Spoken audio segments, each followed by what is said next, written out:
Shri Radhe everyone. मैं आ गई हूँ आपकी फेवरेट स्टोरी पॉकेट में आसमान का आज का एपिसोड लेके। आज का एपिसोड बहुत ही धमाकेदार और इंटरेस्टिंग होने वाला है, तो प्लीज़ वीडियो में एंड तक बने रहें और चैनल पर नया है चैनल को सब्सक्राइब कर लें, बेल आइकन को प्रेस करना बिल्कुल ना भूलें।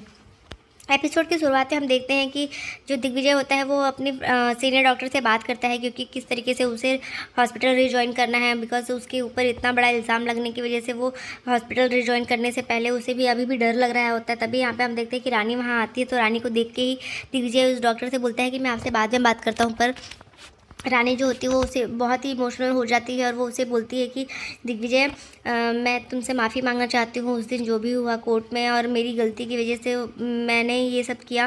पर मैं ऐसा कुछ भी नहीं चाहती थी। मैं तो तुम्हें सिर्फ उधर से जल्दी से निकालना चाहती थी, उस तरीके से मैं तुम्हें नहीं देख पा रही थी। मैं खुद तुम्हारे लिए कितनी कोशिश करना चाहती थी, और तुमसे मैं बहुत प्यार करती हूँ। तुम मेरे होने वाले बच्चे के पापा हो, तो मैं उसे कैसे तुमसे दूर रख सकती थी। इसलिए मैंने जो भी किया बस तुम्हें जल्दी से बेल दिलाने के लिए ही किया था, और मैं तुमसे बहुत प्यार करती हूँ दिग्विजय। इस तरीके से मैं कैसे कर सकती थी, तुम्हें चोट पहुँचाने के बारे में मैं सोच भी नहीं सकती हूँ।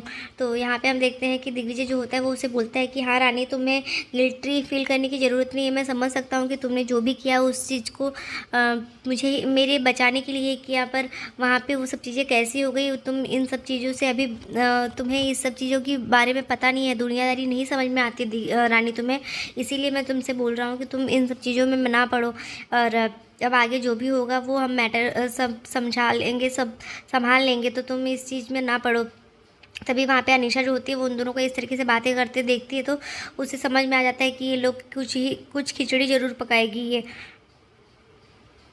इसीलिए दिग्विजय से वो बताने ही जाती है कि इसमें डॉक्टर जो लाल है उनको फंसाया गया है, तो इस वजह से वो उसके बारे में बताना ही चाहती थी कि दिग्विजय मुझे आज तुमसे कुछ बात करनी। पर वहाँ तभी अनीशा आ जाती है, और अनीशा जो होती है वो उन लोगों को इस तरीके से देख लेती है, तो अनीशा को समझ में आ जाता है कि ये ज़रूर कोई बात बताने ही वाली थी। तभी इस रानी को चैन नहीं आता है, और यहाँ पे हम देखते हैं कि वो उससे बोलने जाती है, तब वहाँ पे आ जाती है, तो वो उन लोग को बोलती है कि तुम लोग यहाँ पे हो, मैं जा ही रही थी, तो मैं सोची तुमसे एक बार मिल के जाऊँ, और नीचे सब लोग खाने के लिए बुला रहे हैं, तो तुम चलो नीचे। और फिर वो वहाँ से चली जाती है। तभी वहाँ पे देवू आ जाती है, तो देवू जो होती है वो उससे बोलती है कि क्या हुआ, क्या कर रही है तू यहाँ पे।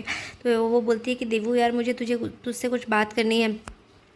तो वो उसे बताने लगती है कि किस तरीके से ये डॉक्टर लाल को फंसाया जा रहा है, और डॉक्टर दुबे भी जो है वो इस केस में उन्होंने पूरी तरीके से उन्होंने मुझे बोला था कि वो साथ देंगे और वो सब सच बताएंगे, पर पता नहीं क्यों वो उस समय पलट गए। और ये सब चीज़ें मुझे कहीं ना कहीं लग रहा है कि ये सब रानी जो होती है वो बताती है कि ये सब, मुझे ऐसा लगता है कि अनीशा की ही साजिश है। अनीशा ही चाहती थी दिग्विजय को जेल में डालने के लिए। और यहाँ पे वो बोलती है कि क्यों ऐसा तुझे क्यों लग रहा है, क्योंकि वो बोलती है कि मैंने उसे सबके सामने रिपोर्ट्स दिए थे कि ये रिपोर्ट सबमिट करके हम डॉक्टर दिग्विजय को वहाँ से निकलवा सकते हैं, पर उसने वो रिपोर्ट सबमिट ना की, और जबकि उसकी जगह पे डॉक्टर लाल ने वो केस अपने ऊपर ले लिया।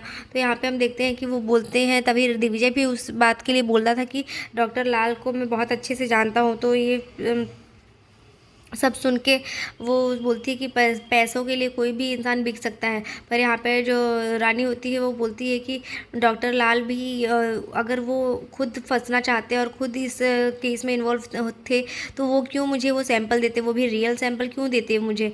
तभी यहाँ पे हम देखते हैं कि वो नीचे आ जाती है, और सब लोग यहाँ पे लंच के लिए बैठे रहते। तभी जो नारायणी होती है वो अनीशा को बोलती है कि अनीशा तू बैठ यहाँ पे खाने के लिए, क्योंकि वो उसे रोकने लगती है, सब लोग उसे फोर्स करते हैं रुकने के लिए। और यहाँ पे दिग्विजय भी होता है जो उसे बोलता है कि तू भी रुक जा खाने के लिए।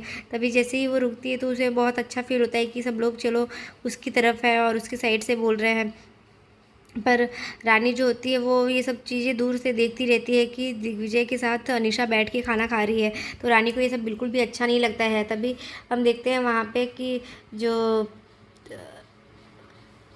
ईशान होता है वो आता है और वो बोलता है कि दिग्विजय को अभी बेल मिली है, पर अभी भी सब चीज़ें सॉर्ट नहीं हुई है। आज भी पब्लिक जो है वो ये सब चीज़ें बात कर रही है और वो उसे वीडियो क्लिप दिखाता है जिसपे सब लोग बोलते रहते हैं कि दिग्विजय से हम क्यों ही इलाज करवाएंगे, वो अगर किसी को मार सकते हैं अपने गुस्से की वजह से, तो हम क्यों इस तरीके से सबका इलाज हम उनसे इलाज क्यों करवाएं और उन्हें हॉस्पिटल में वापस से रिजॉइन नहीं करना चाहिए। तभी यहाँ पे नारायणी जो होती है वो गुस्सा करती है और वो बंद कर देती है और बोलती है कि ये सब चीज़ें छोड़ो, तुम बंद करो। तभी जो नारायणी होती है वो बोलती है कि ये सब लोग फालतू बोलते रहते हैं, अगर मेरे बेटे की और भी अच्छी सर्जरीज देखी जाए तो वो कितने सारे लोगों की जान बचाई है उसने, वो सब क्यों नहीं देखता और क्यों नहीं याद रहता लोगों को। तभी यहाँ पे हम देखते हैं कि जो अनीशा होती है वो दिग्विजय को बोलती है कि तुम टेंशन मत लो, दिग्विजय मैं कुछ करती हूँ। तभी वो न्यूज़ रिपोर्टर वाले को कॉल करके बोलती है कि तुम दिग्विजय की वो सारी इमेजेस दिखाओ और उसमें वो सारी चीज़ें बताओ जिससे दिग्विजय को की बेगुनाही साबित होती है और वो उसकी इमेज को अच्छी बनाई जाती है। तभी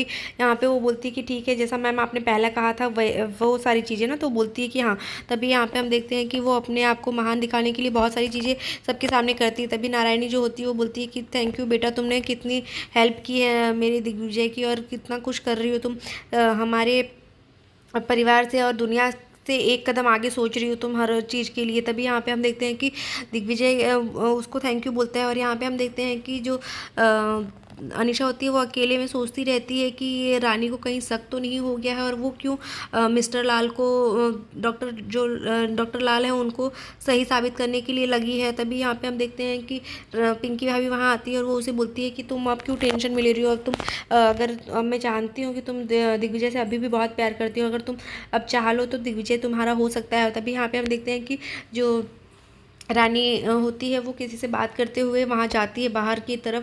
तभी ये चीज़ जो है पिंकी भाभी और अनीशा देख लेती है और तभी यहाँ पे हम देखते हैं कि मिस्टर लाल की फैमिली जो होती है वो वहाँ आई रहती है, उनकी बेटी और उनकी वाइफ। तो बोलती हैं कि दीदी आपने ये क्या किया, मेरे पति और मेरे पापा, तो वो बताती रहती है कि वो तो इनोसेंट है, उन्होंने कभी किसी से ऊँची आवाज़ में भी बात नहीं की है और आप उनको इस सब की सज़ा दे रही हैं। आपके पति तो निर्दोष है मैं मानती हूँ, लेकिन मेरे पति भी कोई क्रिमिनल नहीं है जो आप लोगों ने उतनी बड़ी सज़ा उनको दी है, उनको प्लीज़ आप रिहा करवाइए। तभी वो बोलती है कि ठीक है मैं पूरी कोशिश करूँगी और तुम टेंशन मत लो। तो ये सब चीज़ें जो है वो जो नारायणी जी होती है वो देख लेती है और वो उसकी वजह से पूरा घर में बहुत बड़ा बखेड़ा खड़ा हो जाता है। यहाँ दादी और अनीशा सब लोग अंजलि की सब लोग रानी के ऊपर ही ढाबा बोल देते हैं और सब लोग उसे ही सुनाते रहते हैं खरी खोटी कि तुम्हें समझ में नहीं आता है, तुम तो झांसी की रानी बन रही हो, तुम ऐसा कर रही हो। यहाँ पिंकी भाभी भी उसे सुनाती है। तभी यहाँ पे अनीशा जो होती है वो बोलती है कि तुम्हें मना किया था ना अंजलि रानी की, तुम कोई भी ऐसा काम मत करो जिसकी वजह से कोई भी केस में प्रॉब्लम आ जाए। और अगर अभी ये लाल की फैमिली जो है वो किसी को कुछ भी बोल दे, उन लोगों ने कुछ रिकॉर्ड कर लिया होगा, कुछ भी उल्टा सीधा बोल दिया होगा तो क्या होगा। तब अनीशा जो होती है वो बोलती है कि तुमने कुछ उल्टा सीधा तो नहीं बोल दिया। तो यहाँ पे रानी बोलती है कि अनीशा तुम जितना मुझे गलत दिखाना चाहती हो उतनी मैं बेवकूफ़ नहीं हूँ मैं।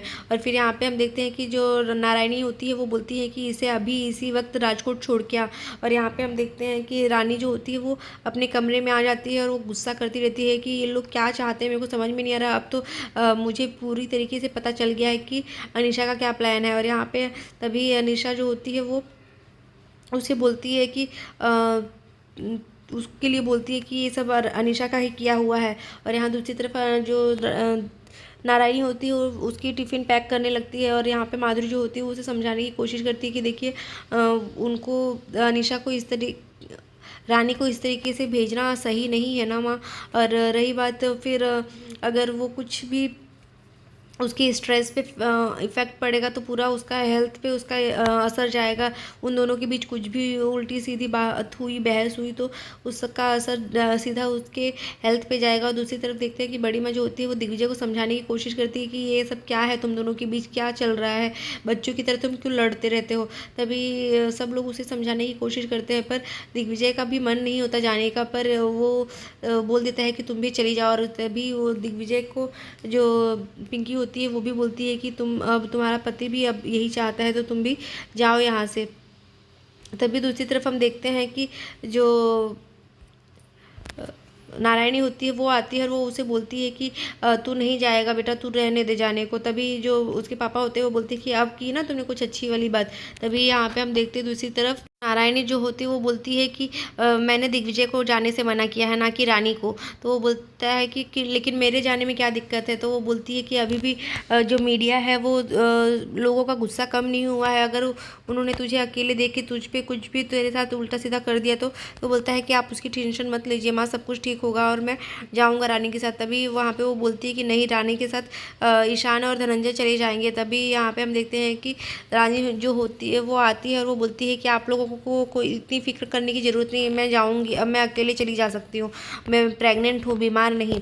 तो यहाँ पे हम देखते हैं कि जो दिग्विजय होता है वो बार बार जाने की जिद करता है, पर नारायणी जो होती है वो उसके सामने हाथ जोड़ लेती है कि प्लीज़ दिग्विजय, प्लीज़ मेरी बात मान ले और तुम मत जाओ। यहाँ पे फिर वो ईशान को बोलता है कि तुम अच्छे से गाड़ी चलाना, धीरे धीरे, और मैंने सारे रूट्स के सारी हॉस्पिटल्स जो हैं वो सब बता दिया है तुम्हें, और कहीं पे भी कोई ज़रूरत पड़े तो मुझे कॉल कर लेना।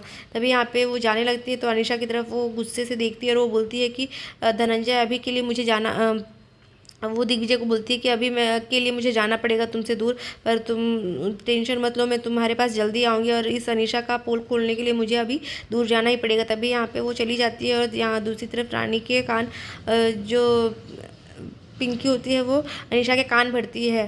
तो दूसरी तरफ हम देखने वाले हैं कल के एपिसोड में, जहाँ पे जो दिग्विजय होगा और उसकी माँ जो होंगी वो नारायणी वो अनीशा के लिए एक गिफ्ट लेके आएंगी। तभी जो रानी होगी वो बोलेगी अनीशा को कुछ ऐसा गिफ्ट कीजिए जो उसे जेल में काम आ जाए। तो सब लोग शॉक्ड रह जाते हैं। तो मिलते हैं नेक्स्ट एपिसोड में, तब तक के लिए bye bye, take care, Radhe.